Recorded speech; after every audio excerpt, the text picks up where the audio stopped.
I'm gonna, where have you gone there? I'm gonna pin you, David, on here so I can see you. There we go.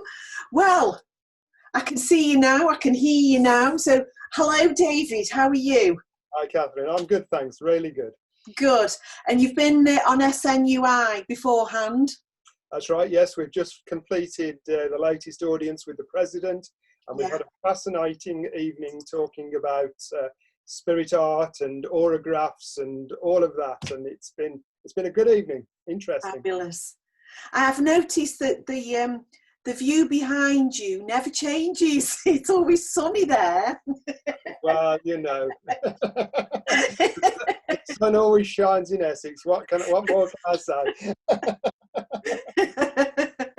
So I know we've known each other for a few years now. Now be careful, Kath, because officially I am only 17. You know. I know.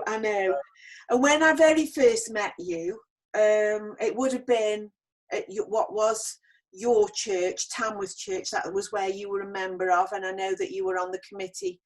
So what was it in your life that made you go into a spiritualist church or to seek whatever you were looking for?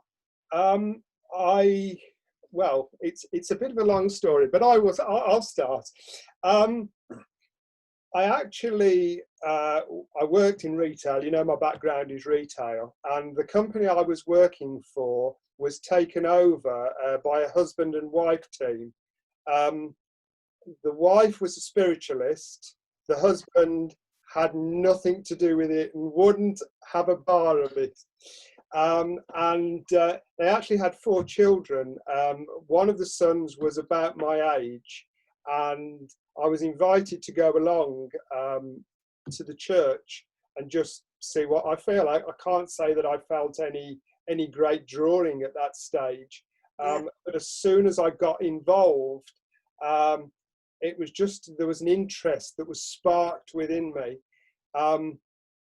I can't say that I would consider myself to be, particularly in my childhood, a religious person. I remember very clearly at about the age of 13 doing what was called in the Church of England a Pathfinders group, which was a group for youngsters. Mm-hmm. And after 10 weeks attending, they gave you a badge and you were part of the team. I went for 10 weeks, got the badge and never went back. and clearly not for you then. It really wasn't for me. When I came into spiritualism and was encouraged to actually think for myself, that appealed to me. That really appealed to me. So how old were you when you first went into the church? First walked into Sutton Coldfield Church at the age of 17, and I've just told the world that I'm only 17 now, so I've got some explaining to do. Oh, that means I'm really bad at maths. You have to think quickly. Absolutely. As the former finance director, I should be able to add a few figures together, shouldn't I? Yeah, you should really. You should. So I didn't know that you went to Sutton Coldfield first. That's right. Yeah, I became a member of Sutton Coldfield first. And again, I've said this publicly so many times, so if you've heard this story, just switch off for a second or two, but come back. I started to attend Sutton Coldfield Church quite regularly, you know, seeing different mediums.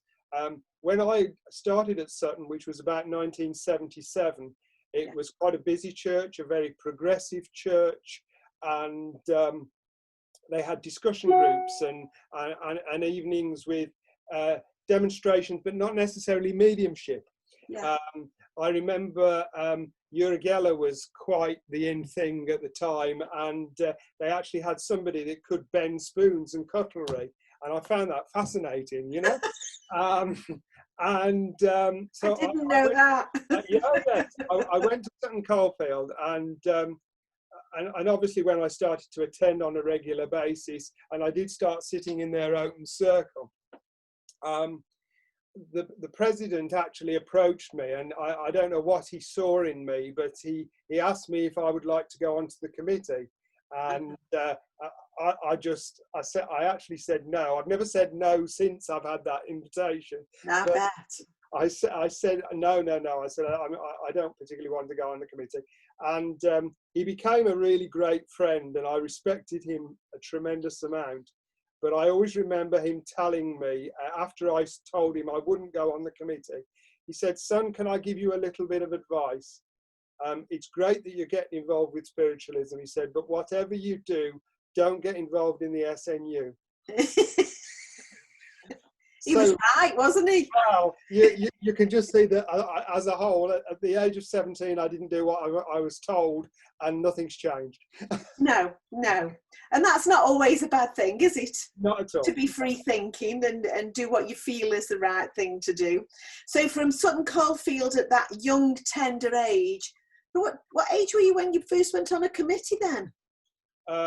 It was about 12 months later, which was the point that I moved from Sutton to Tamworth. Right. I stayed a member of Sutton for a while, but I went to Tamworth. The only reason I actually went to Sutton first and foremost was we knew that there was a service on a Wednesday evening at Tamworth at 7:30. We turned up there at 5 to 7 and the church was locked and there was nobody there. So we drove over to Sutton. Right. So that's what took me to Sutton to start with. But a lady, again, who was a mentor and a great friend, and she helped me on my own personal pathway into spiritualism, was a minister of the Union called Irene Leedham, who was the president of Tamworth Church. You may remember her. I remember, yes, I remember Irene. She had a situation that, if there's anybody here watching that's been on a church committee, knows that occasionally this happens. The treasurer decided she was going to emigrate to Australia. As you do. As you do, of course. You know, some people will do anything to get out of a job. And she, with her going, a couple of other people resigned. So effectively, the committee was at half strength. Yes. And I actually was invited to go on to the committee at Tamworth to help with the treasurer's job. Now, obviously, I wasn't qualified at that point, and I was given the responsibility of doing the treasurer's job with another lady who was on the committee and was qualified. So we kind of shared the job. Yeah. She counted the money some nights, I counted it another night, and then we used to have a meeting at the end of the month and write up all the book and balance everything off and produce the report for the church committee.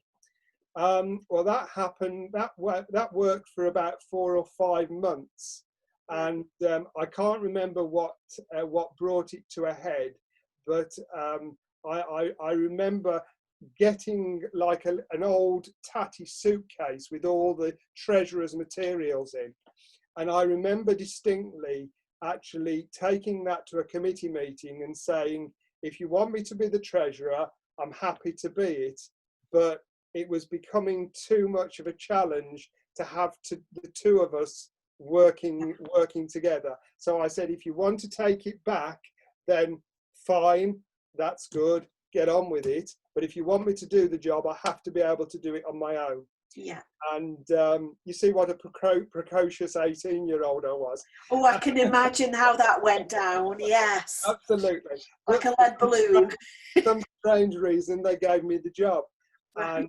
And so I did become the treasurer, and I think I stayed as treasurer on and off at Tamworth for about 18 years in total. So, you know, how life could have been different if they'd said, all right, we'll take the case back and off you go, sonny. Well, yes, because you did that role for a number of years, didn't you? Exactly, yes. I just like counting money. Yeah, I don't know why. I've never been great. You can ask Mitch. I've never been great with numbers. I think it's called dyscalculia, isn't it? That's my excuse anyway. I love English. I love words. I love writing, but I'm not very good with the maths. No, I'll leave that to Mitch. He sorts all that out. So within your progression through your journey within this. I know you said about Irene very much being your mentor and somebody who became a very dear friend to you as well. And I know that we all have people who we look back on with a great deal of fondness.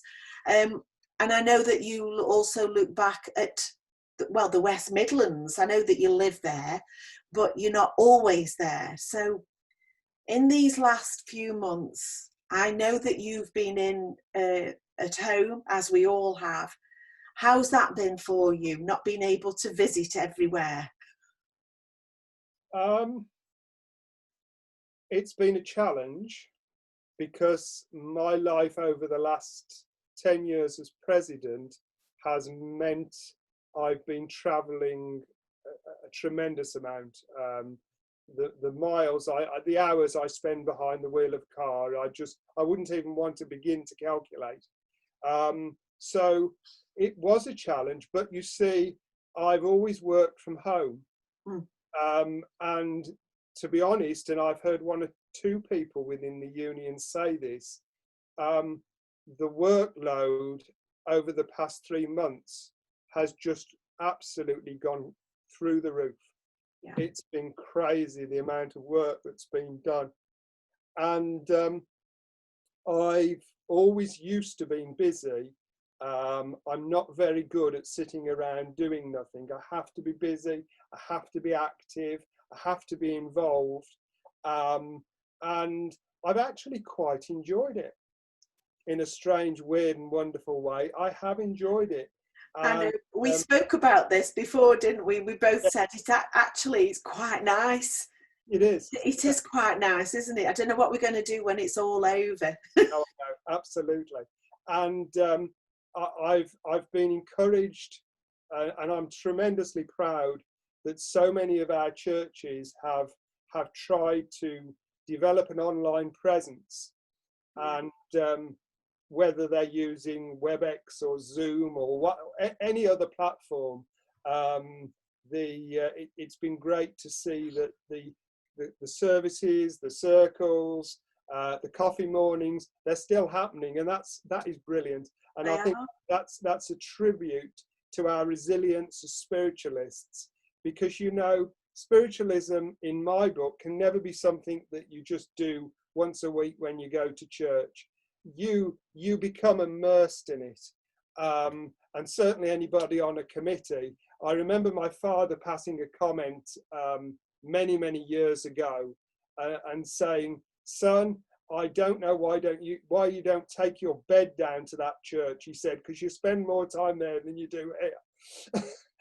And that's always been the way I am, Yes, I know that's how you've been for years and years. So who else?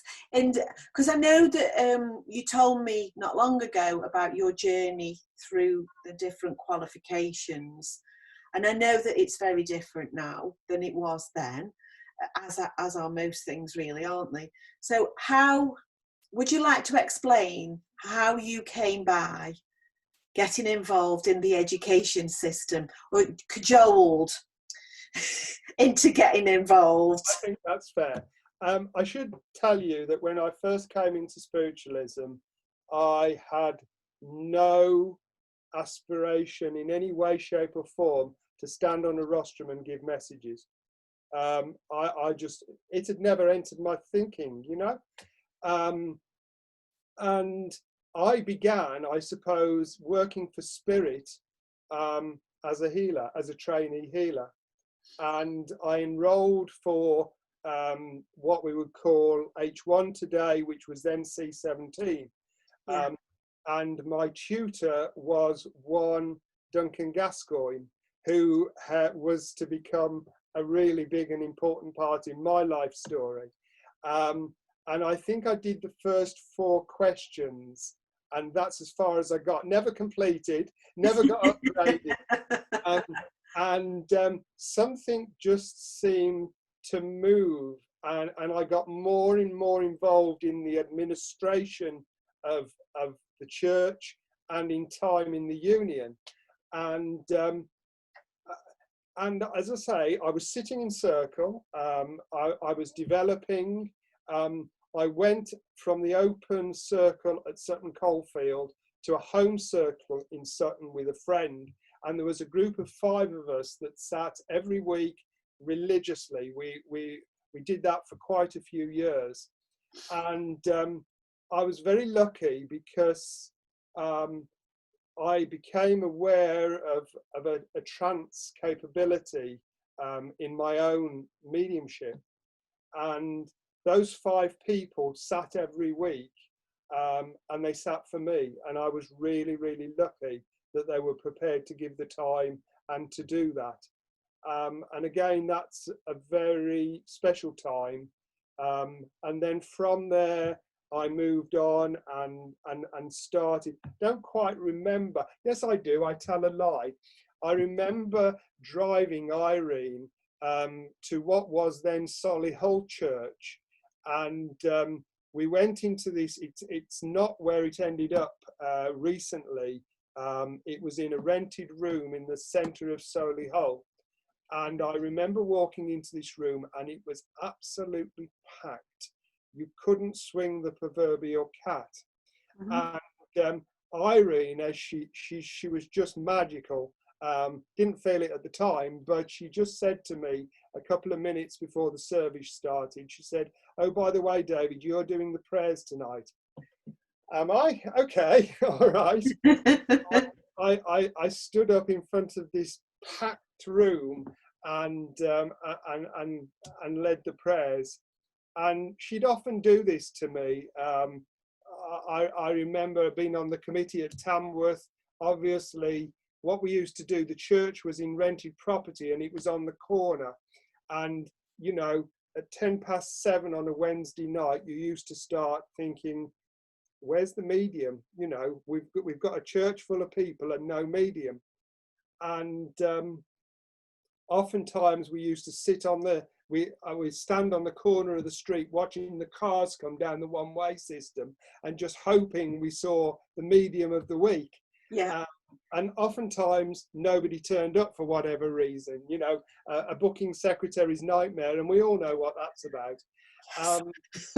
And Irene just had the knack of saying, "Oh, by the way, David, you're on the rostrum tonight," and that's how I started my public work within mediumship. I have to be honest with you, evidential mediumship came hard to me in the beginning. The philosophical side and the address side, I was always quite adept at, because I can talk for England and always have been able to do that. And even though as a child I was incredibly shy and self-aware, spiritualism helped me to become confident and to have the guts actually to stand there on a rostrum in front of a room full of people, a congregation, and to work with the spirit. Yes. And for me, that was perhaps one of the greatest lessons. And I won't tell you that mediumship just blossomed and it came wonderfully. I had to work at it, and I had to work very hard. I started as we often used to in the time. I mean, when we started in the movement, you were often told that you had to sit for 7 years before you even put one toenail on a rostrum. And I have to tell you, Kath, I think I did that. Yeah. So maybe I was mid-20s before I started to work as a medium. And I remember going out with friends and people from the circle. So, you know, I can understand the fear students have when they've got to make that step, and especially to have to carry a service all on your own. That's something that takes a lot of doing. Now I know we can both do it, and Mitch is exactly the same, and we perhaps don't even think about it. But yeah, it took some time to be able to get the confidence. And I always remember a dear friend, Sheila Green from Wolverhampton Church, and she invited me to actually go and give a public demonstration with her in a hall. Yeah. And I have to be honest, Kath, I thought, wow, I'm the bee's knees, you know, the cat's pajamas. I've arrived. Superstar, here we come. Well, we went along to this hall with this congregation or audience, whatever you want to call it. And I tell you, Kath, I absolutely bombed. It was awful. If I paid to see me, I would have been there asking for my money back. I really would. And that gave me such a strong lesson about my mediumship and about my work for spirit. Yeah. And I think it just gave me the reassurance that no, it's not us. It's got to be a joint effort between ourselves and the spirit world. And as soon as you start thinking yourself to be wonderful and marvelous, that's the time the spirit world pull the rug from under you, and they think, you know, come on, lad, you've got a lot to learn. They have a knack of doing that, don't they? They do. And I think all lessons that we have throughout this, I mean, it's a lifelong journey, isn't it? Because you've been involved longer than you haven't now. Sorry to burst your bubble. Yeah, it's the truth. I'm sorry.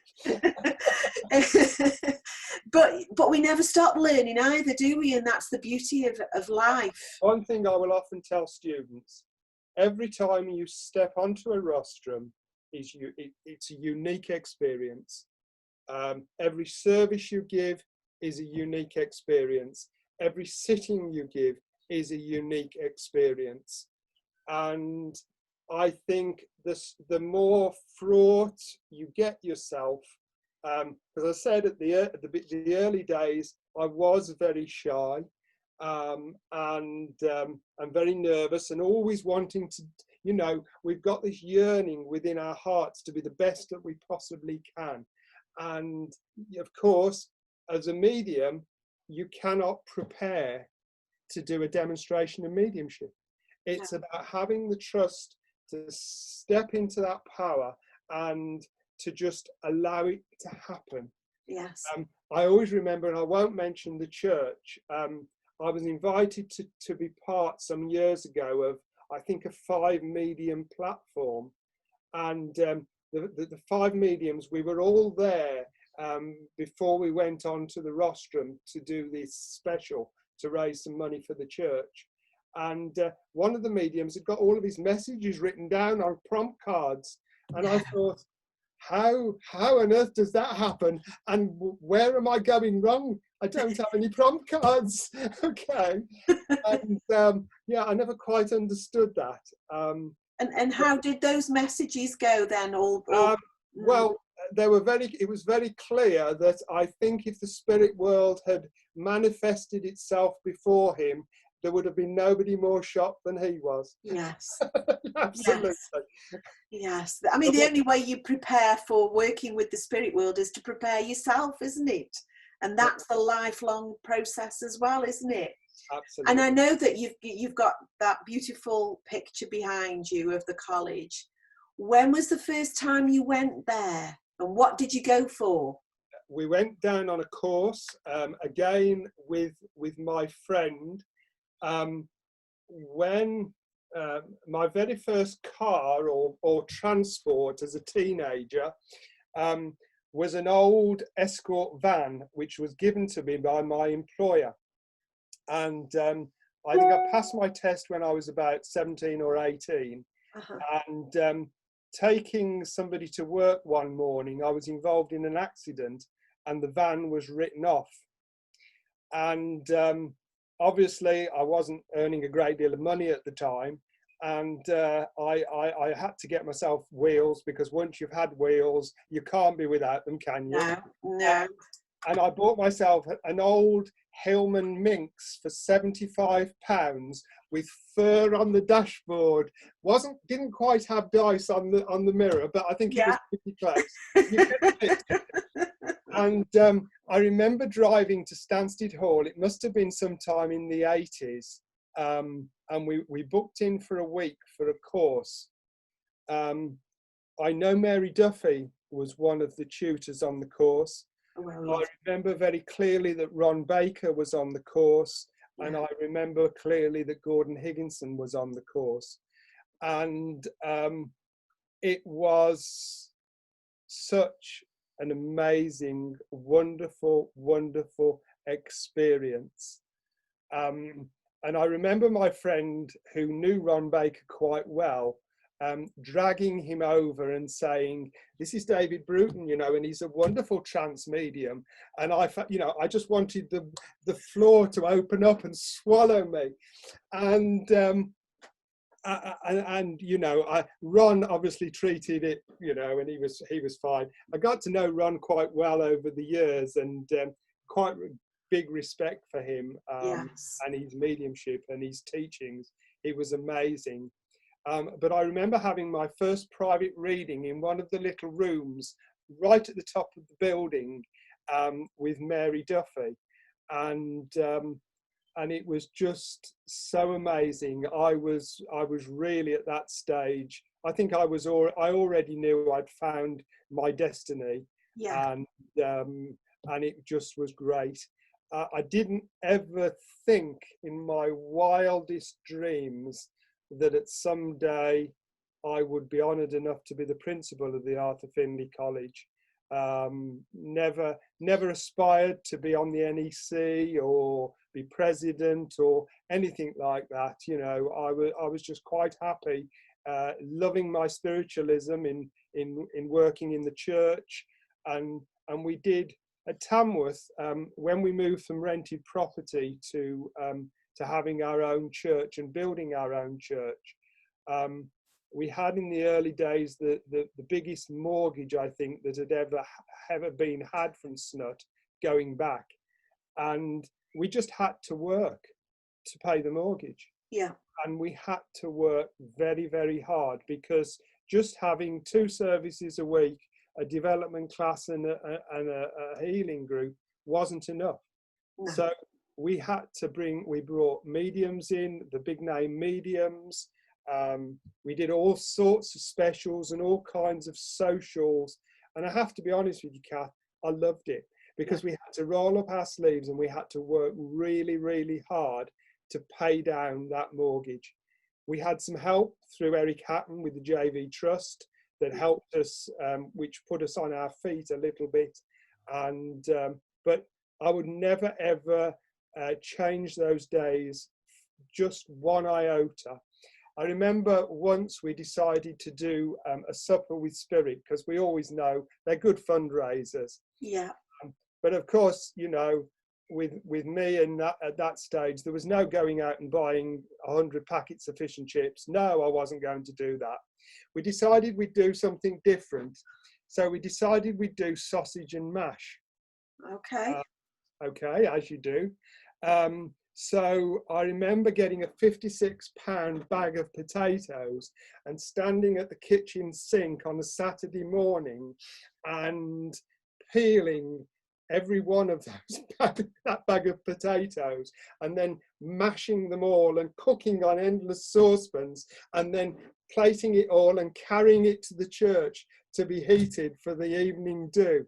And we must have been totally mad, but I loved every minute of it. It was wonderful, wonderful. Now, was that Marmion Street? That was, yeah, well, where it is now. Where it is now. So how did you sit everybody in the church? Well, we just did, you know. We you just did? Absolutely. You can do anything if you have the right approach, Kath. Did they have sittings, as in, you know, so many people sat and had their sausage and mash and another lot? It was a properly organised spirit, and it was, you know, the mediums worked first, and then we were all working. You know the size of the kitchen at Tamworth Church. Yes, that's why I'm asking. We had the mediums room was turned into the pass, if you like, to use restaurant, you know, you know me, I love my food. And so what we were doing, we were plating up these sausage mash and gravy in the mediums room, and then we had people carrying them through. And you know, we worked so hard, but it was great. It was fun. It was wonderful. But when you work together as a big team, because I know, you know, at Longton we used to have the summer fair and the Christmas fair, and they weren't just an afternoon. They were a whole weekend, or they were 3 days. Well, the Christmas one started on a Friday and ended on a Sunday. And there were so many people who were simply interested in raising not just the profile of the church, but saving money, because it was going to close and we were going to reopen and they needed this money. But there was always a wonderful feeling when in a big group, and that motivation that brings you all together. And I think sometimes when you've got an actual purpose, it drives you forward, doesn't it? Yes. I don't wish in any way, shape or form to speak badly of any church, because, you know, I'm very clear, and I've been clear since the beginning of the presidency, that the churches are the backbone of the union. And I'll fight anybody that says any different. But we do have some churches in the union that are quite wealthy churches and have got a tremendous amount of money behind them. And not all of them, by any stretch of the imagination, but some of them, it almost seemed certainly that they'd got something missing, because they didn't have to strive, they didn't have to worry about paying the mortgage every month, you know. And I just think that does instill in you the work ethic, which I've always had, and you've just got to get off your backside and make it work and make it happen. And yeah, it's great. I think what's happened might make a lot of us, and I'm not excluding myself, but make a lot of us really grateful and aware of what we've got. But I also feel, you know, before all of this, there's been for many years a great significance placed on the message, on the mediumship, well, demonstrating mediumship. And I feel now we can't really go there in the same way. We've got to look at it in a different way. There's going to be a lot of people coming back to church who will be seeking the social aspect. I know we can't sit and have a cup of tea, but we can still speak to one another. And I wonder do you feel, because I feel sometimes that spiritualism had lost its way a little because of the demonstrating mediumship, and lost the essence of what we were about? I think that evidential mediumship is very, very important. It's part of the foundation, and it is oftentimes the hook that draws people in. And I get that. Seriously, I understand that. But I don't think a message from your loved one, however powerful and well delivered that message is perhaps enough to maintain you within the movement always. And I know that some people come in, they get what they need, they get the help.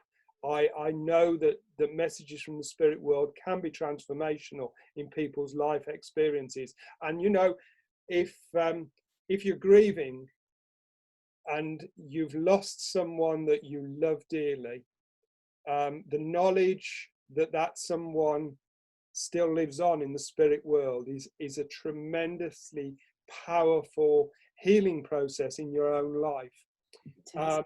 But I think if you look at spiritualism only through a narrow perspective of the evidential mediumship, you are actually missing the essence of what spiritualism truly has to offer.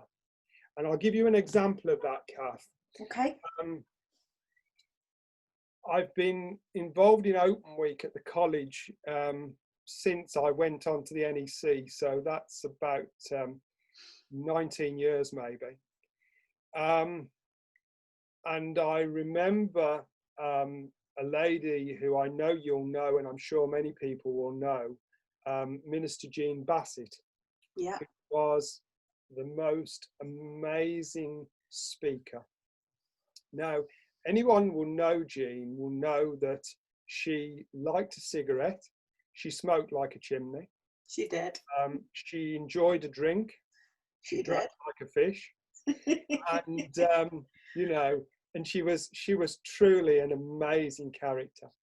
But I remember standing in the car park at the front of the college, and this little car driven by this wizened old lady coming into the car park, and I obviously recognized it as Jean, who was coming along to work on the week, and she looked so ill.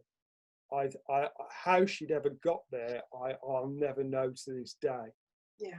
But you know, Kath, as she walked through the door at the college, you could actually physically see the transformation.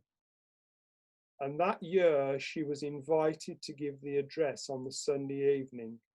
Now, for me, one of the most favourite parts of Open Week is the Sunday service, because I just think it's pure spiritualism. It's beautiful. And Jean gave the address, and she literally held a packed sanctuary in the palm of her hand. And this little wizened old lady who was reliant upon oxygen to breathe just seemed to step into the power of the Spirit. And she was truly, truly amazing. And to me, that was a great example of what the spirit world can do for us. And a little while before Jean died, she was moved into a nursing home down on the south coast. And the officers of the union, we all jumped into the car and we drove down to visit her. And we were met at this nursing home by Jean's daughter. And she said, you know, I'm so pleased that you've come, but you must respect the fact that Jean is really, really ill. Mom is really ill. And we don't think that she's got that long. So can I respectfully ask that you don't spend more than 20 minutes in seeing her? And of course, we were happy to accept that. We'd come to see Jean. It was important. And so we filed into this conservatory type room, and Jean was sitting there all regal with her oxygen tank by her feet, the cigarette that she wasn't supposed to be smoking in the home, but she did, on the go, and a glass of whiskey on the side. And 2.5 hours later, they virtually evicted us. But again, she stepped into the energy. What were we talking about? We were talking about spiritualism. Yeah. It was a wonderful, wonderful experience. And I was honoured enough to actually conduct Jean's funeral service when she passed. This is again is fun, and Jean would love this. I know she would.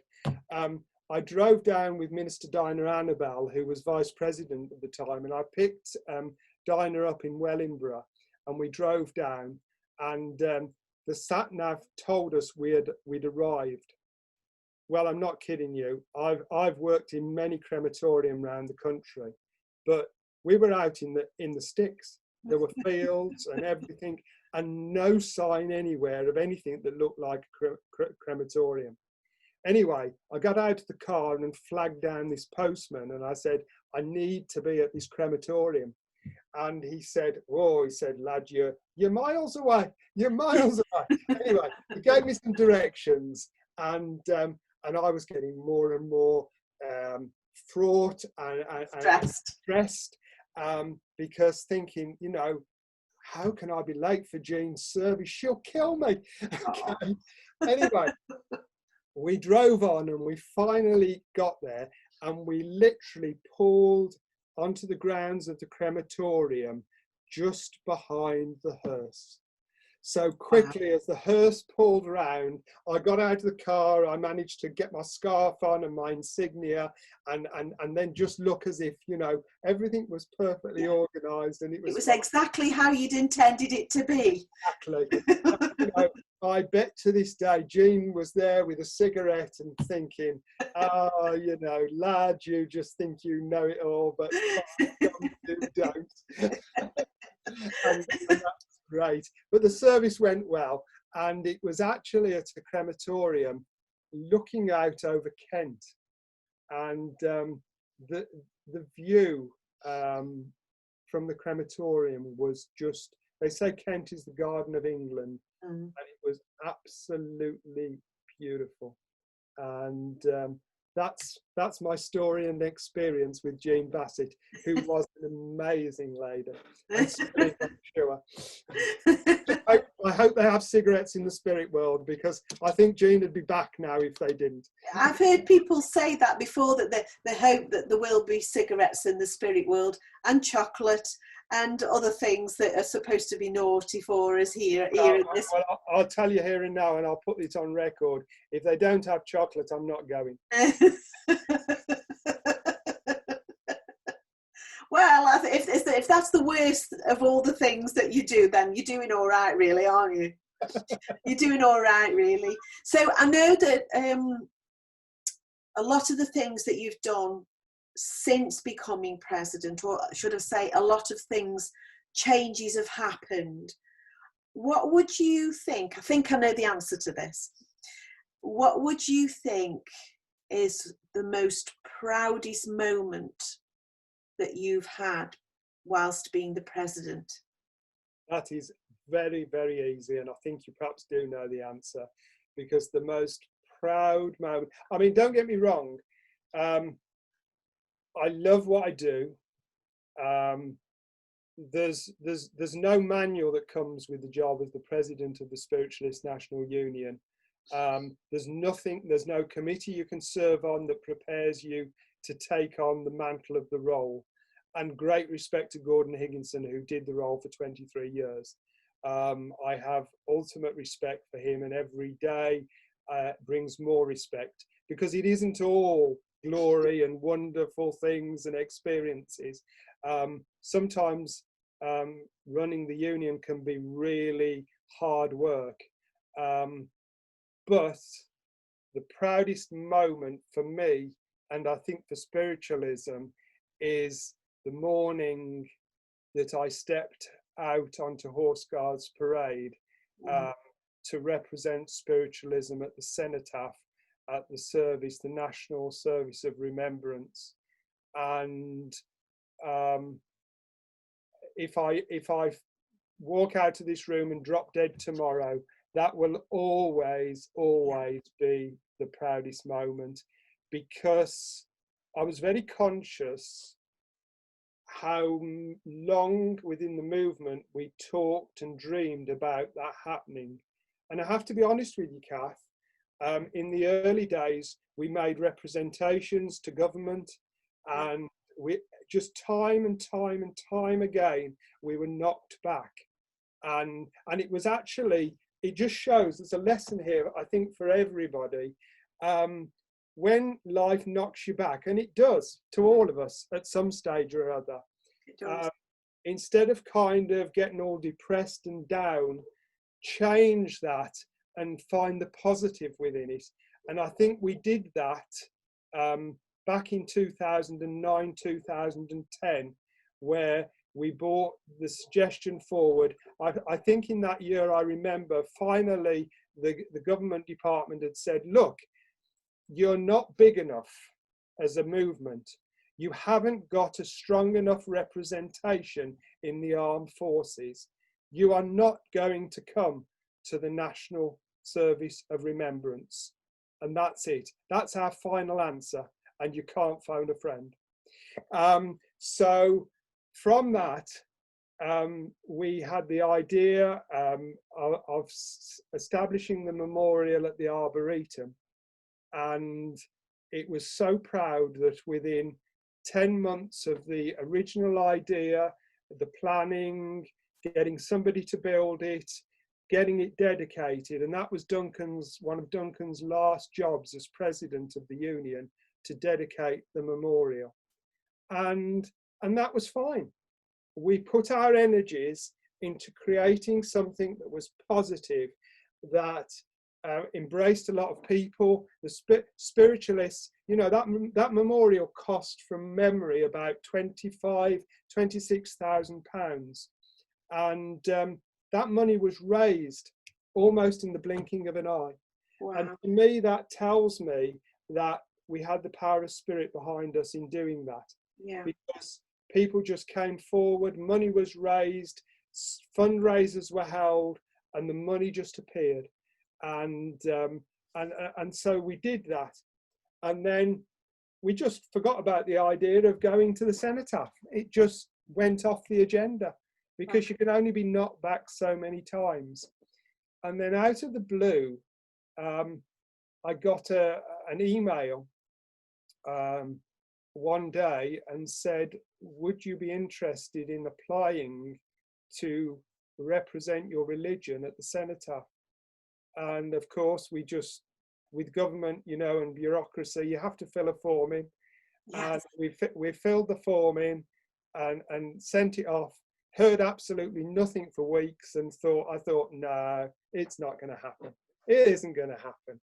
And then I think maybe 2 or 3 weeks before, so that would be mid-October time, we actually had an invitation.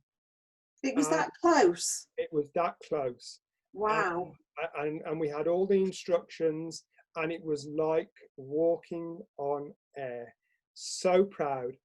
And the NEC, the invitation is for the leader of the religion and a +1. Yes. The NEC rightly felt that Stephen Upton should accompany me, because Stephen had been an integral part of the memorial and the campaign to get us recognised. And we both served, hadn't he? Sorry? He'd also served in the forces. Absolutely, yes. So it was important for Stephen to be the first person. And we went down to Stansted on the Saturday night, and we drove in for Stansted. We left Stansted at 7:30 on the Sunday morning. It was absolutely tipping it down of rain. And I thought, we are going to get absolutely drenched. And you know what? I don't care, because we're going to be there. And so we got onto Horse Guards really, really early. And we got all our instructions, and we got through the police cordons with the pass that they'd sent us. And we got to the place where we were supposed to be parking. But the trouble is, there were these great big bollards in the road that we couldn't get through to the car park. So we went to the police, and they knew nothing about it, didn't know who we were, didn't know what was supposed to be happening. So there were calls made to the government department, and I remember sitting parked up with Stephen on Horse Guards Parade, and I said to Stephen, do you think we've come this far and it's not going to happen? And he said, well, it's looking like it, because nobody seems to know we're coming. Nobody knows what's happening. Nobody knows where we've got to park. But eventually, after waiting there for an hour, somebody came and said, the barriers dropped into the floor like something off James Bond, and we were allowed to drive up. And I think the penny dropped, because we walked up the back and into Downing Street. I mean, I've been the other side of the railings in Downing Street and looked there as a tourist, but to actually walk up Downing Street and into the Foreign Office, and I think Stephen and I, you know, we were both high with the excitement of it all. It was truly, truly amazing. And then we were ushered into this little room, and we had to get robed, because there was a requirement that we either wore robes of office or academic robes. That was a requirement. And obviously because I've been to university, I was able to wear my academic robes. And so we robed, and then we went and stood in this room, and I was a little bit nervous, and then just watched as these faces that you've seen on television so many times start to enter into the room. And there was many members of the cabinet, members of the opposition, high commissioners from various British dependencies, and ambassadors from around the world.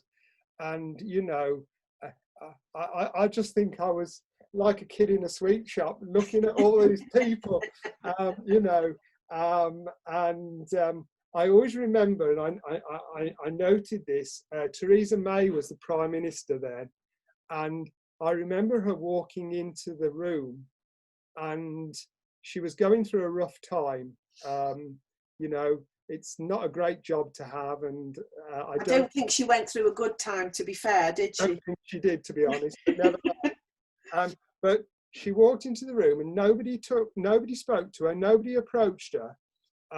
And she just stood there for about 5 minutes, looking a little bit lost in my mind.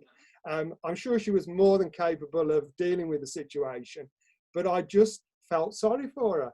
I thought, you know, she was surrounded. There was David Cameron and his little clique in that corner. It was like Stansted Hall, you know, there was all these little cliques of people, and nobody was talking to each other. Yeah, it was amazing. And I thought, anyway, we went down onto Horse Guards, and we were there for the service. And I remember walking out of the Foreign Office and looking up at this bank of media that were there, television and film companies from all over the world. And I was so proud because David Dimbleby on the BBC, on the coverage that I checked afterwards, obviously, mentioned that the spiritualists were there for the first time. He did. Wow. And you know what was important, Kath? I wasn't only there to support, to represent the union. I was very conscious that I was representing all spiritualists. Yeah. So that's independent spiritualists, Christian spiritualists, you know, all spiritualists. We were there, we were respected, we were noted, and we were made to feel very, very welcome. And it was a wonderful, wonderful experience. Now, I know that you're perhaps going to want to shut me up, and you'll find that's difficult. That's fine. But when we went last year, obviously Theresa May was no longer the Prime Minister, and I actually plucked up the courage to speak to her, and got involved in conversation with her, and I actually relayed to her the story of seeing her the year before and feeling quite sorry for her, you know, and speaking to her, she's, you know, at the end of the day, they hold high office, they hold these positions, but they are actually quite normal people. Yes, they're just like us. Absolutely. And yeah, it was great. And we actually had quite a pleasant conversation. And I was amazed how many people that I spoke to in that room that time, when I was a little bit more confident, that were really genuinely interested in spiritualism and, you know, what we stood for and the experiences we've had. And all that came out of you asking me for my proudest moment. I knew what it was. I knew, because I know that there's lots of wonderful moments and celebrations. I also appreciate that it is possibly one of the loneliest jobs as well at times. Yeah. There will, I'm sure there's many times where you've got a head full of problems that you can't speak to another living soul about. You've got to carry it with you. But equally, I know that there are those gems, and that would have been a diamond moment in time, wouldn't it? Because you are the president who, for the very first time, represented spiritualists all over the world at that event, which of course that's going to be your finest moment. Yeah. And even though you'll keep going back, that first one will still be, and I'm sure Stephen feels the same, you were absolutely wowed, and why wouldn't you be? Absolutely. Yes, it was an amazing, amazing experience. And I think the reaction from spiritualists all over our country, I can't speak for the rest of the world, but from our country, we're equally proud and pleased. And I think also people were happy to say, I'm a spiritualist. Absolutely. You know, many people throughout the years have gone to a spiritualist church on a Sunday, but they don't tell the mates on a Monday morning where they've been.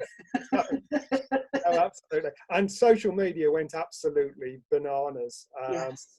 And the support from all kinds of people. I actually remember getting a letter from a Christian spiritualist church that I've never been to. Didn't even, I have to be honest, didn't even know it existed. But I had a beautiful letter written to me by a gentleman who was an officer of a Christian spiritualist church, and saying how proud he felt that spiritualism had finally gained the recognition that it deserved. Yeah. And that truly was a very proud moment for us all. It was, yeah. So in your terms as being the president, we've had the introduction of Facebook. Yeah. I don't think, you know, or spiritualists have introduced themselves to Facebook. Yeah. We now have lots of Zoom meetings. All the committees meet on Zoom at the moment because of where we're at. I think rightly so, it's going to stay at least a part of what we are. Would you ever have imagined 19 years ago that all these things would have happened as they've happened now? Absolutely. No. But it's been dreadfully sad, the people that have taken their transition through COVID-19. It is.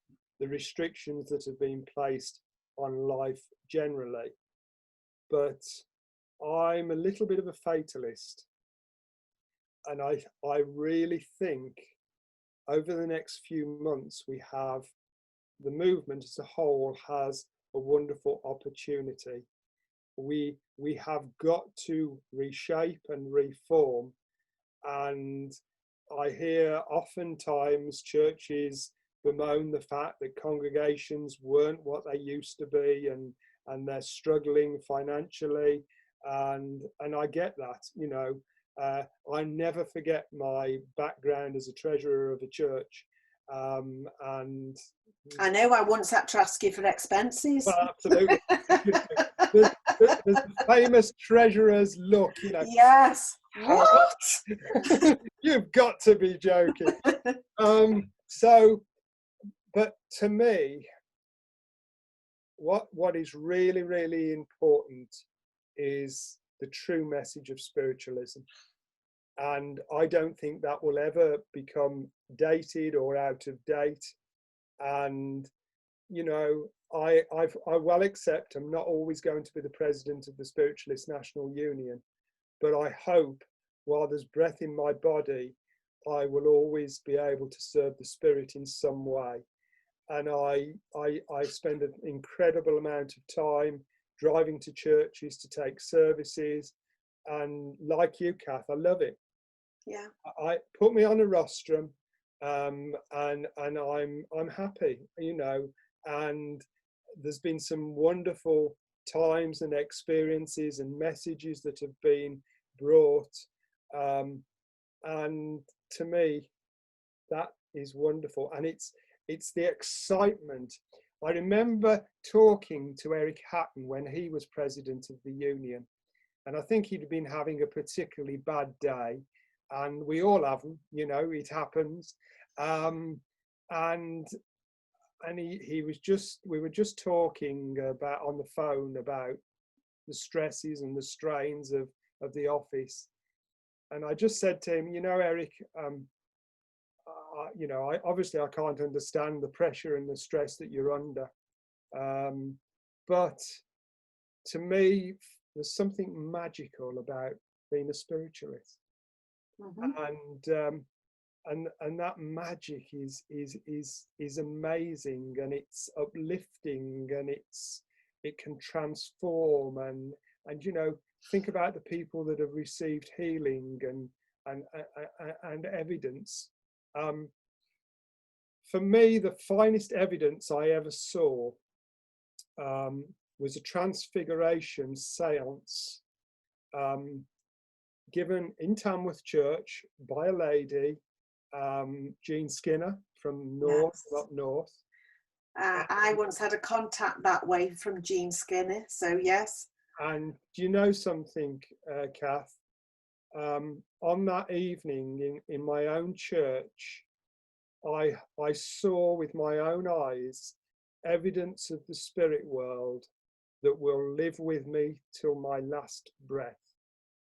And if I never get another message, if I never get another contact, that was it, because I saw the features build on Jean's face of a gentleman who in the past had also been associated with Tamworth Church, and it was actually Irene Leedham's husband.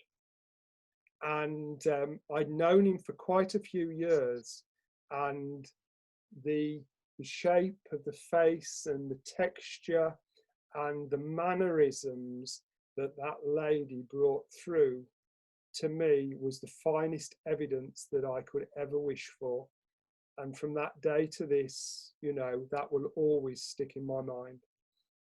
I think when she came to Longton, the new church, it hadn't been open that long, and Paul asked her, Paul Jacobs, who was the president then, asked her to come, and we sat in our library, which is a nice enough room for a small amount of people to sit in. And she sat, and like you, I saw a build-up of a face sitting about that far in front of her face. Yes. And absolutely amazing. And I saw my grandmother building up, and all her features, the eyes, the cheekbones, because she was quite pronounced towards the end because she lost weight, and then her mannerisms, and then she started to speak, and it was my grandmother's voice. It wasn't Jean's accent, it wasn't Jean's voice, and the feeling of the peacefulness and the emotion of how much love came through that.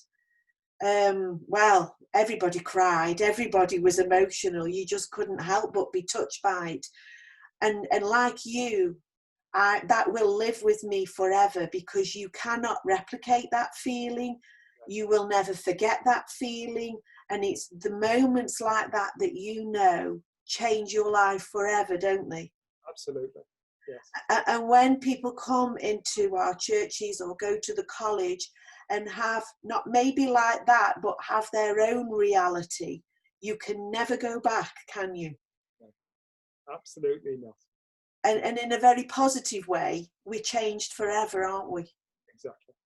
That lives on with us. And I think that's why, do you think that's why you are so passionate about others being able to access that feeling, that emotion, that experience, that there is no death?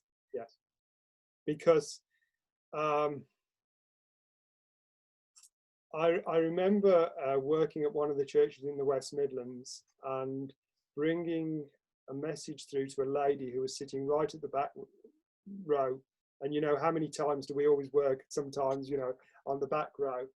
And I gave her a message, and it was accepted, and it was fine, and I moved away.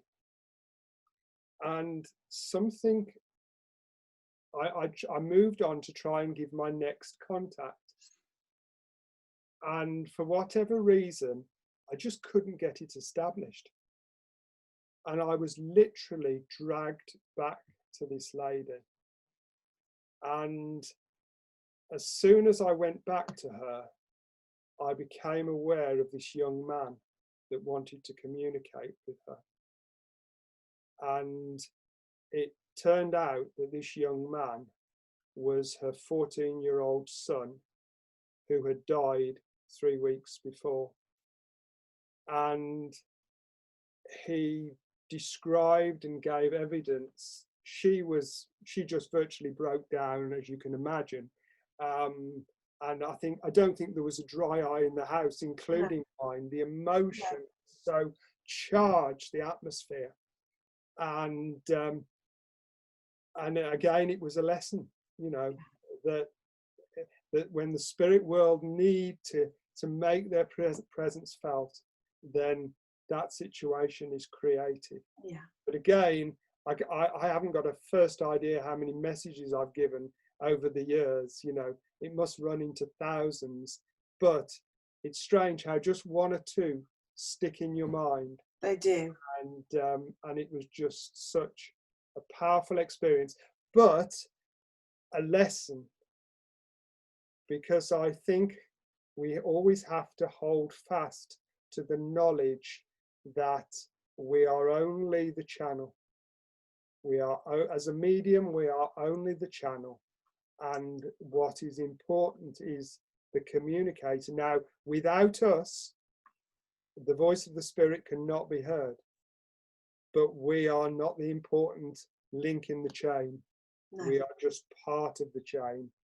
And I suppose one of the greatest lessons for me, and perhaps this is why, and I've heard this from other mediums, training in trance is actually a good basis, because you actually have to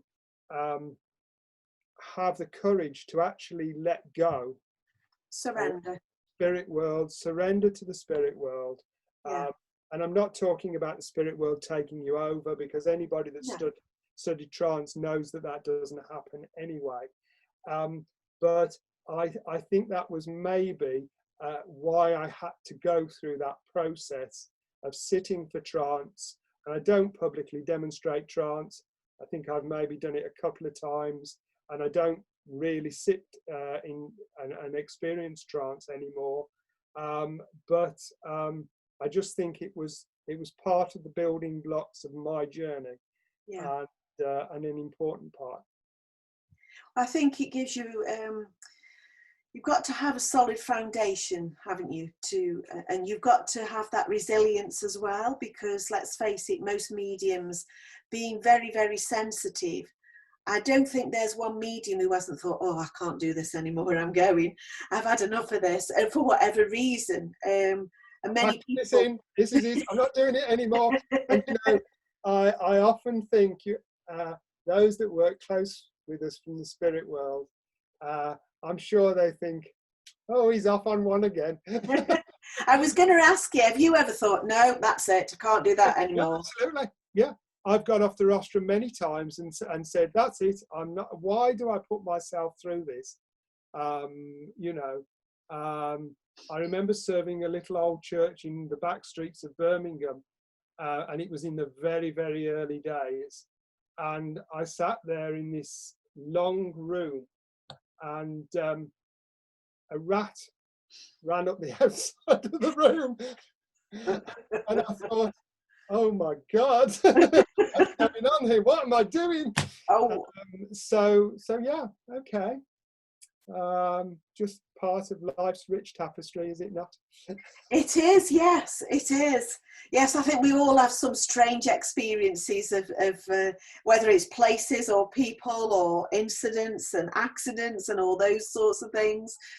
And I know that you said you don't know, you're happy to carry on. But if tomorrow, and it's not going to happen, so it's hypothetical, if tomorrow you thought, that's it, I'm retiring. I know that would be difficult for you to do. I can't imagine you'd go on a beach somewhere. No, I've never been very good on that. At that.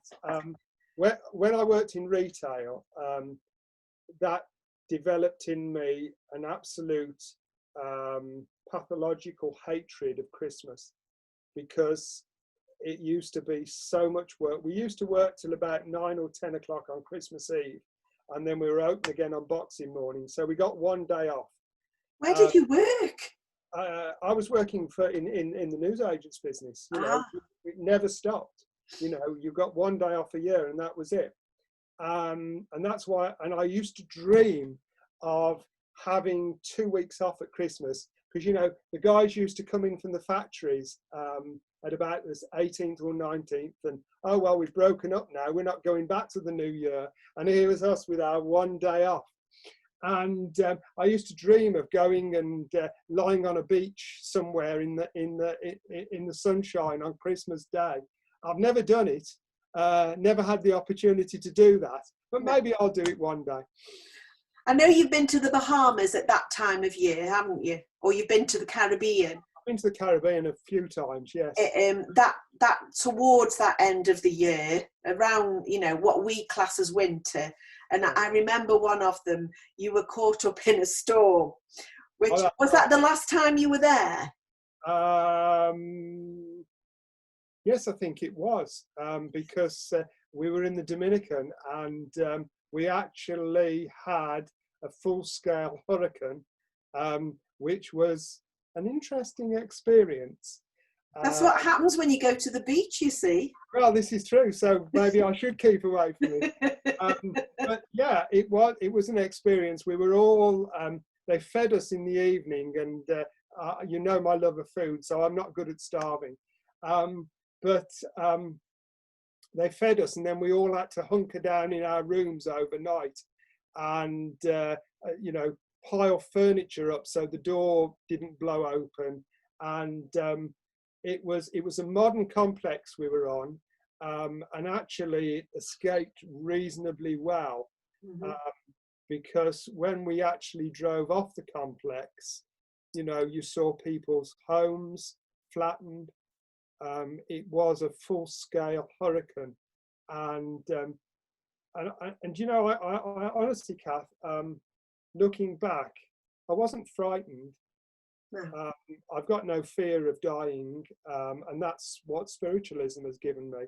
Yeah. So I wasn't particularly frightened, but it was definitely an experience, and it took a few days to get the hotel back to some kind of working normality. I bet. But yes, we've worked out you won't be going to a beach if and when you retire. So is there something, now your life's always busy, it's been busy for all these years, is there something that you've always wanted to do that you've not had the time to do, that you think, oh yeah, I'd love to do that?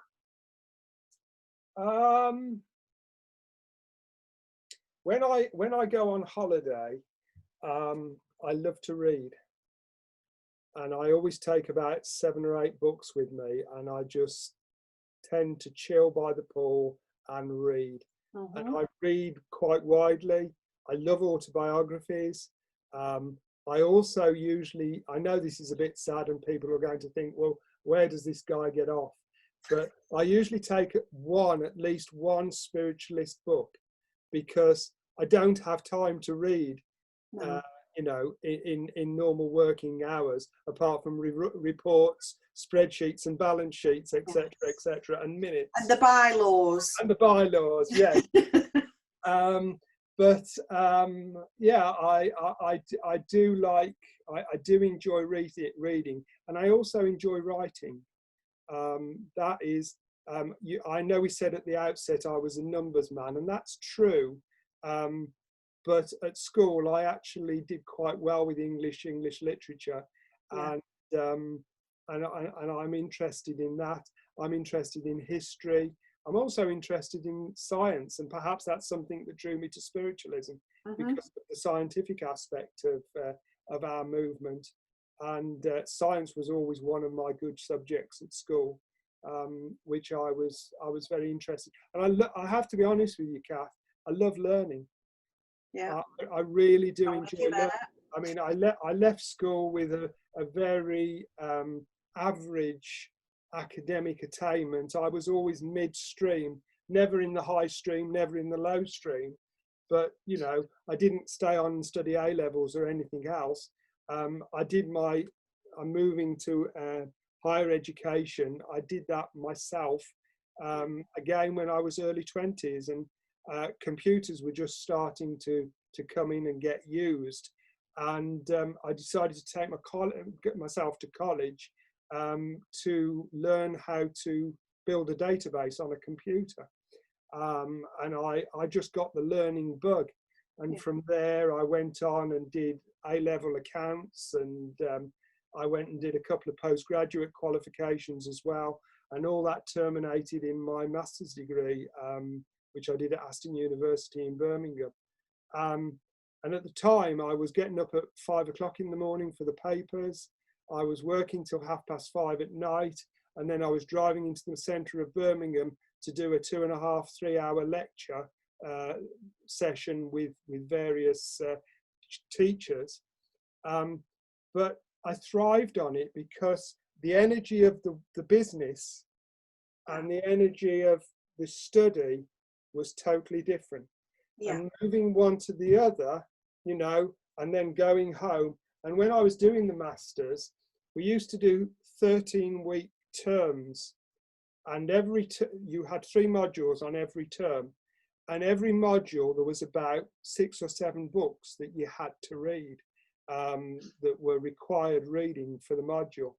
And to be honest with you, Kath, I don't know to this day how I got it all done. But you know the old adage, if you want something done, ask a busy person. And so I was fitting in a very full-time job, my studies, my mediumship, my work within spiritualism, and I must have been yampy, crazy, and mad, all of those things.